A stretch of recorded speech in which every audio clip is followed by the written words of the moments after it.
Haleluya, Shalom Bapak Ibu yang dikasihi Tuhan, sangat senang berjumpa kembali untuk memberitakan firman Tuhan. Dan topik kita kali ini adalah menerima jawaban doa. Dari Injil Markus pasal yang ke-11 ayat yang ke-24. Karena itu aku berkata kepadamu, apa saja yang kamu minta dan doakan, percayalah bahwa kamu telah menerimanya, maka hal itu akan diberikan kepadamu. Nah Bapak Ibu yang dikasihi Tuhan, setelah Yesus menyatakan kuasa yang luar biasa kepada murid-muridnya, di mana Yesus mengutuk sebuah pohon ara yang tidak berbuah, dan akhirnya keesokan harinya pohon itu menjadi kering dan hampir mati. Setelah itu Yesus mengajarkan sebuah prinsip rohani kepada mereka. Yesus mengajarkan tentang doa dan menjelaskan bahwa doa bukan sesuatu yang sia-sia, tetapi di dalam doa ada sebuah kepastian bahwa kita akan menerima jawaban dari Tuhan.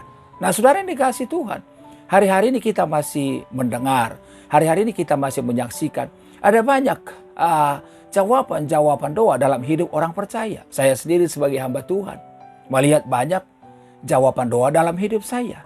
Iya kan? Tetapi ada juga yang berkata bahwa, oh Pak Pendeta, dulu waktu saya masih baru-baru beriman, baru-baru percaya kepada Tuhan, saya seperti anak yang sangat disayang oleh Tuhan. Sehingga apa saja yang saya minta dalam doa, selalu Tuhan berikan. Tetapi di tengah perjalanan iman saya, seringkali saya berdoa kepada Tuhan, sepertinya Tuhan sudah tidak menjawab doa saya. Saya mau beritahu buat saudara, ketika kita berdoa Tuhan gak jawab, belum tentu Tuhan gak menjawab. Mungkin juga Tuhan sedang melatih iman kita, untuk mendewasakan iman kita, supaya kita percaya kepada Tuhan bukan karena mukjizat-mukjizat, bukan karena penglihatan-penglihatan, bukan tergantung kepada doa yang dijawab oleh Tuhan. Tuhan mau kita percaya sekalipun kita belum melihat. Tuhan mau kita berdoa sekalipun belum menerima jawaban doa. Makanya Tuhan berkata kepada Thomas, berbahagialah orang yang percaya sekalipun belum melihat. Tetapi yang parah, ada orang yang berkata kepada saya, Pak Pendeta, saya sudah lama menjadi Kristen dan saya sudah banyak sekali berdoa, tetapi saya belum pernah melihat jawaban doa dalam hidup saya. Apakah yang salah dalam diri saya? Apakah doa masih Tuhan jawab? Atau apakah saya masih perlu berdoa kepada Tuhan? Bapak Ibu dikasihi Tuhan, dari ayat yang baru kita baca, Yesus menegaskan bahwa doa pasti Tuhan berikan jawabannya. Ya kan? Bukankah dalam Matius 7 ayat 7 sampai 11 di situ dijelaskan, kalau Bapa yang jahat saja memberikan yang baik kepada anak-anaknya yang meminta yang baik, apalagi Bapa kita yang di sorga. Alkitab sangat tegas menjelaskan bahwa Bapa kita selalu memberi yang baik bagi anak-anaknya. Itu sebabnya apapun persoalan kita hari-hari ini, jangan kecewa.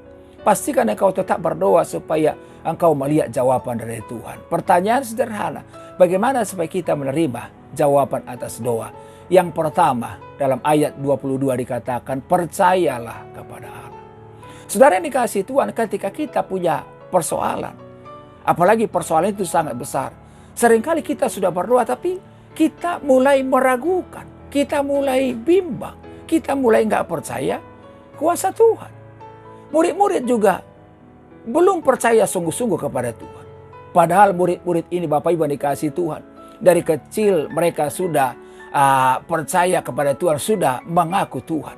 Mereka bahkan sudah menjadi pengikut Yesus. Mereka sudah melihat kuasa, sudah melihat mukjizat yang luar biasa yang Yesus kerjakan dalam pelayanannya. Tetapi ternyata mereka masih belum sungguh-sungguh percaya kepada Tuhan.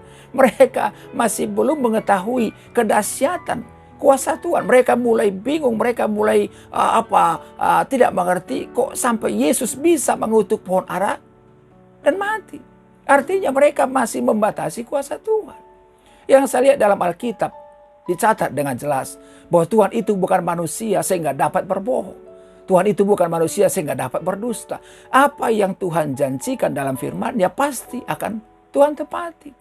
Itu sebabnya mari kita belajar percaya. Orang percaya adalah orang yang belajar taat total kepada Tuhan. Karena Alkitab kita berkata, iman tanpa perbuatan pada hakikatnya mati. Jadi orang yang percaya bukan sekedar punya status sebagai orang percaya. Bukan hanya status sebagai pelayan Tuhan. Bukan hanya sebagai status murid-murid Tuhan. Tetapi orang yang sungguh-sungguh mentaati Tuhan dalam hidupnya. Bagaimana supaya kita menerima jawaban doa? Yang kedua, dalam ayat 23 sampai 24 dikatakan apa yang kita katakan harus kita percayai. Kadang-kadang Bapak Ibu yang dikasihi Tuhan, ketika kita punya persoalan, maka perkataan-perkataan kita adalah perkataan-perkataan yang negatif. Perkataan kita adalah perkataan yang bersungut-sungut menyalahkan orang, menyalahkan situasi. Bahkan tidak banyak orang yang menyalahkan Tuhan. Tapi Yesus ingin mengajar kita, ketika kita punya persoalan, selalu perkatakan perkataan yang sesuai dengan firman. Karena kita percaya firman Tuhan yang diperkatakan di dalamnya ada kuasa. Ada banyak orang percaya, berkata saya percaya kepada Tuhan, tapi dia nggak bisa menjaga mulutnya. Mulutnya masih suka menghakimi, masih suka mengutuk, masih suka mengkritik.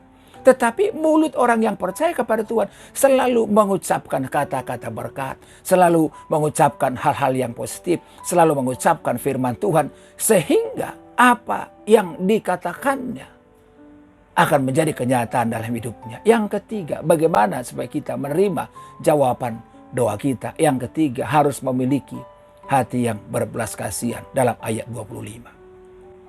Orang yang rindu doanya Tuhan jawab harus punya hati yang besar, hati yang menerima kesalahan orang lain, bahkan hati yang melepaskan pengampunan buat orang lain. Itu sebabnya Yesus tegaskan, kalau engkau tidak mengampuni maka Bapamu tidak mengampuni engkau. Itu sebabnya kalau kita ingin melihat jawaban doa kita, pastikan hati kita beres. Walaupun kita disakiti. Bahkan mungkin terlalu parah, terlalu sakit kita disakiti orang. Tetapi kalau kita ingin melihat doa kita dijawab oleh Tuhan, maka kita harus melepaskan pengampunan tanpa syarat. Saya tahu itu nggak mudah. Tetapi kalau kita minta kekuatan, minta pimpinan, minta pengurapan Roh Kudus, saya percaya kita akan melihat kuasa Tuhan. Pastikan engkau anak-anak Tuhan yang selalu membawa damai, selalu mengampuni, maka doamu akan besar kuasanya. Doa saya, Tuhan Yesus memberkati Bapak Ibu. Haleluya.